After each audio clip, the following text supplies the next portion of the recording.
I need you all to understand something. I cannot be sitting here right now.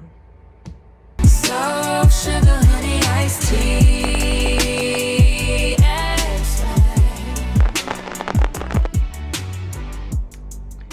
So let me explain where we even were. People say Miami, but it's really Fort Lauderdale. It's like 30 miles north. We were there just for work training. Me, my ex-husband, and his training classmate at the time. Just a normal night out for a Walgreens run. One simple errand. That's it. Now I need y'all to know something about me. I'm a woman that reads the room. I always have. You can call it intuition. You can call it discernment. Whatever you want to call it, that's fine. It's up to you. But I felt it that night. I had the feeling of woman's intuition that night. You know, we just sometimes ignore it over and over and over and over again because we don't want to come off as dramatic, doing too much, or we don't want to inconvenience someone,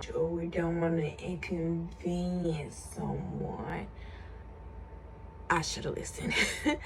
On this particular night, I should have listened. I did not use my gift of discernment, and I knew better. It was the horn.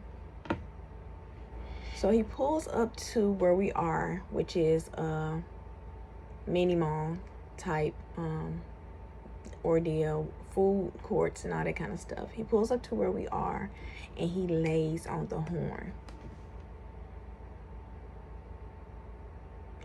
And my first instinct was, Uber drivers don't do that.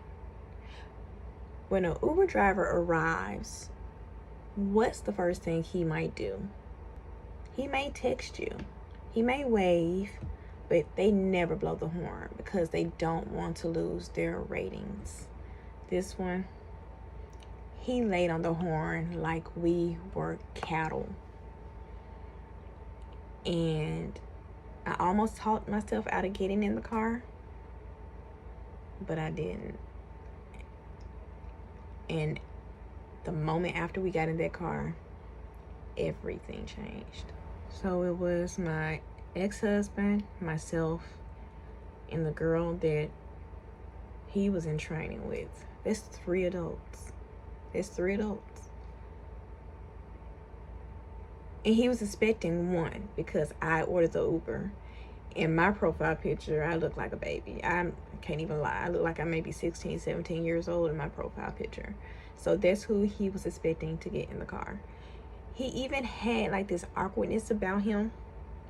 When my ex got in the car, he offered him the front seat. Like he started clearing off the front seat to let him in. And my ex declined and he got in the back. So the 3 of us are in the back seat. I'm in the middle. And I already had it mapped out on my GPS on my phone. For some reason, when I got in this Uber, something told me just put the address in your GPS. And I just knew.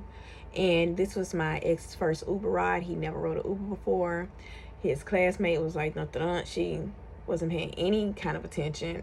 Later to find out when we talked to her, she didn't know what was going on until we kind of like did what we had to do. But I'm looking at him, I'm like, this isn't normal. Because the Uber driver started to speed. That's another thing an Uber driver does not do. They do not speed. And when he started to speed, and I would say that's not usually what an Uber driver does. He turned up the volume on his radio and started singing along with the song, which was a popular pop song, but he was foreign and he spoke Portuguese. Even when we got in the car, he didn't speak to us. He didn't say hello. He didn't greet or anything. But he said something on the phone in Portuguese. So we're passing the destination, going longer than our 7 to 8 minutes that we're supposed to be going. And we start to slow down after maybe 23 minutes of driving. When we got to a stop sign before the slowdown, my ex like tried to open his door, like quietly open the door, and it wouldn't open. The child safety locks were on. So when we got through the light, right after the light, he started to slow down, and that's when he started to turn into the self-storage facility. I want you to just take a moment, close your eyes, and imagine being stuck in a car that's not yours, with a driver you don't know. You don't know how you're going to escape, and the car is in motion, and then all of a sudden it pulls into a self-storage facility. Can you imagine the sense of panic and urgency that's going through your veins? And you're trying to figure out, how do I get out of this safely? How do we, because you're not just thinking about yourself, how do we get out of this safely? Pulling into a self-storage facility, and the gate was open. Now, if you're familiar with self-storage facilities, you have to have a PIN code to get through the initial gate. This gate was wide open. Waiting for us on the other side of the gate was an SUV with the motor running. The lights were on. Now the sun is setting, it's getting dark, and there is a self-storage facility with a gate open and an SUV sitting there waiting for us.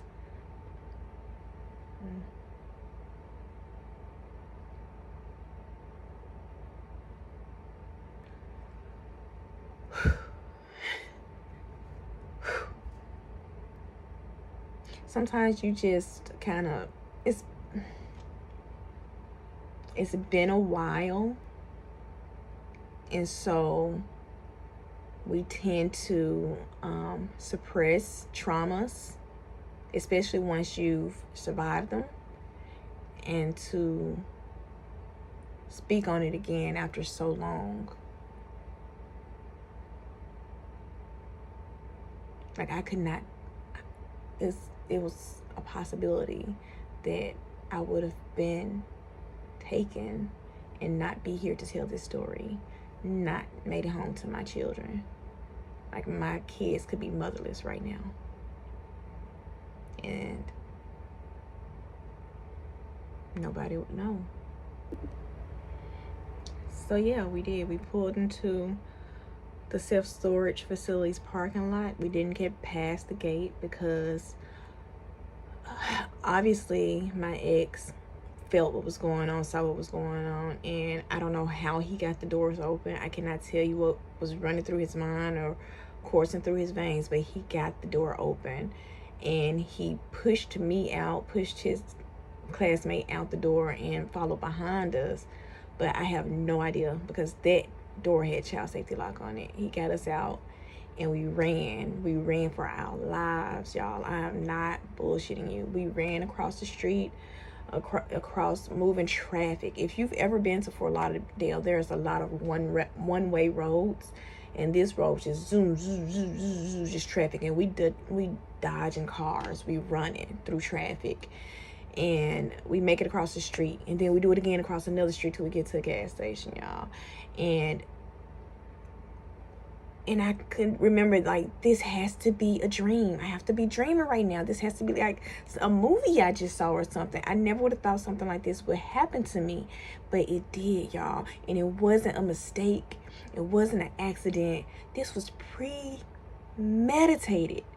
These people, this organization, this industry had it planned out.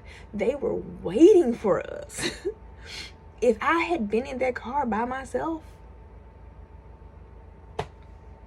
they were waiting for us at a self-storage facility in a place, in an environment that has nothing but shipping yards.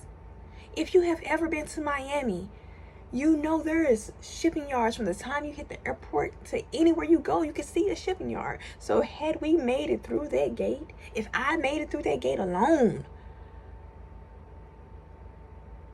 and they had gotten me into that storage facility or to the SUV or however they would have did the transaction. Y'all, I can't make this shit up. And you would think that's the worst part.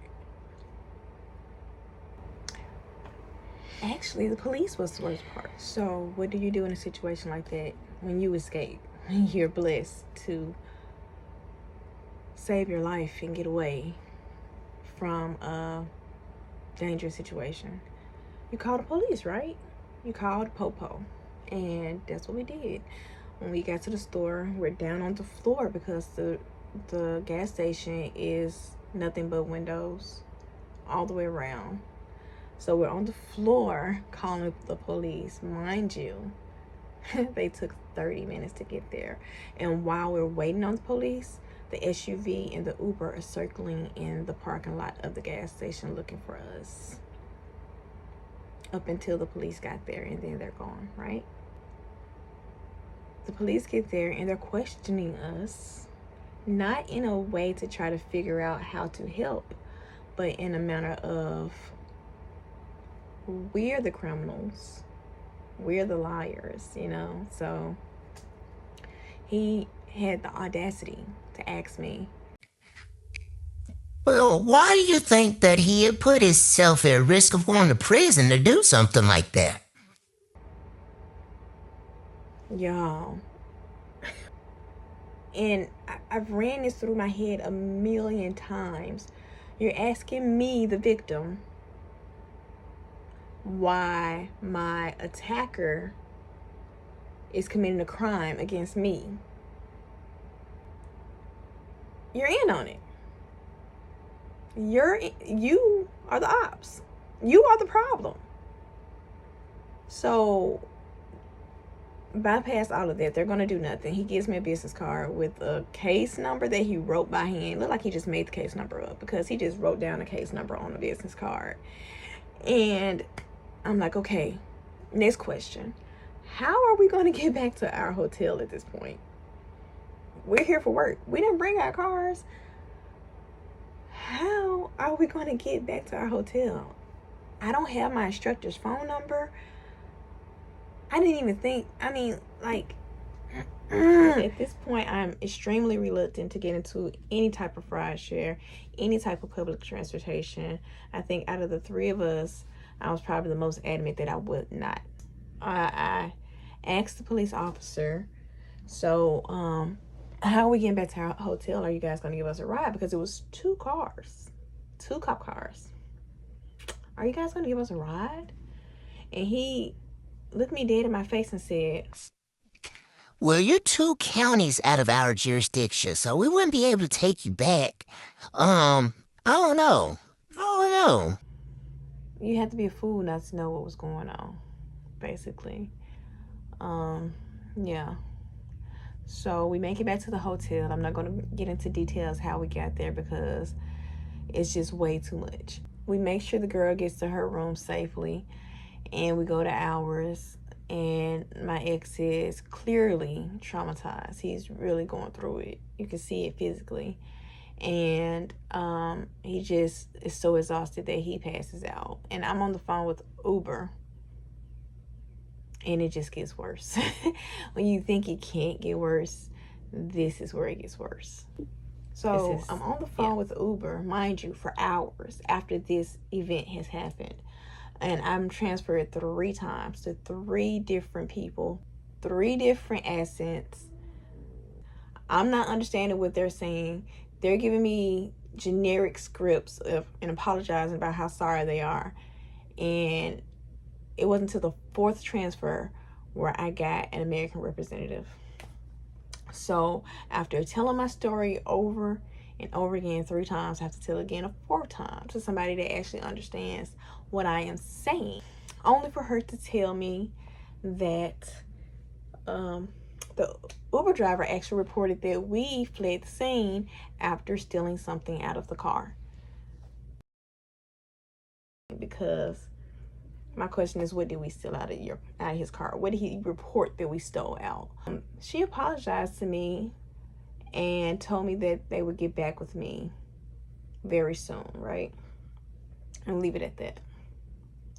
So I wake up the next morning before class and I check my emails, and I got a email from Uber stating that they apologized, that our personalities did not match with the driver, and as a token of their apology, they refunded me the fee for the fare, which was less than $8. It was $7 and some change. They refunded me the fee, less than $7 for attempted kidnapping. We go back home. I reached out to lawyers in Tennessee. I reached out to lawyers in Florida, and nobody would take our case. Everybody heard the story. They understood the story. They knew I wasn't lying, and they would not take our case in 2 states. In the state it happened in and the state we live in. We could not get anyone to represent us in a case against Uber for attempted kidnapping and human trafficking. Everybody heard, everybody knew, nobody cared. I tell this story because silence only protects the wrong people every single time. And I tell this story because somewhere there's a woman fighting that tight feeling in her chest, telling her that something is not right. I tell this story because it's mine.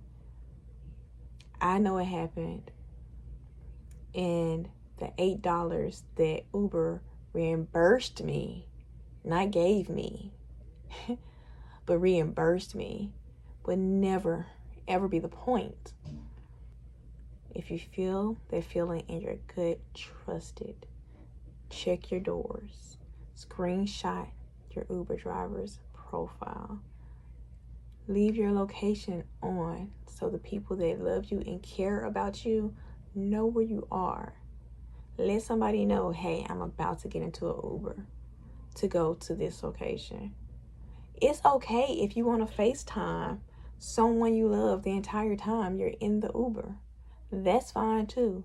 That's not rude. That's not rude. This is your safety. This is your life. I'm just saying, if something feels wrong, it probably is. So trust it.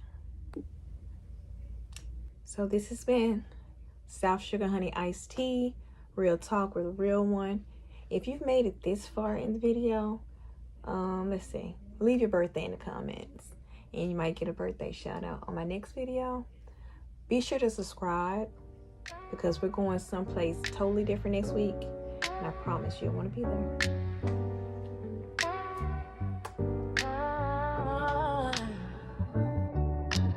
Woke up in Memphis, sun on my skin. Healed a few bodies, now let the vlog begin.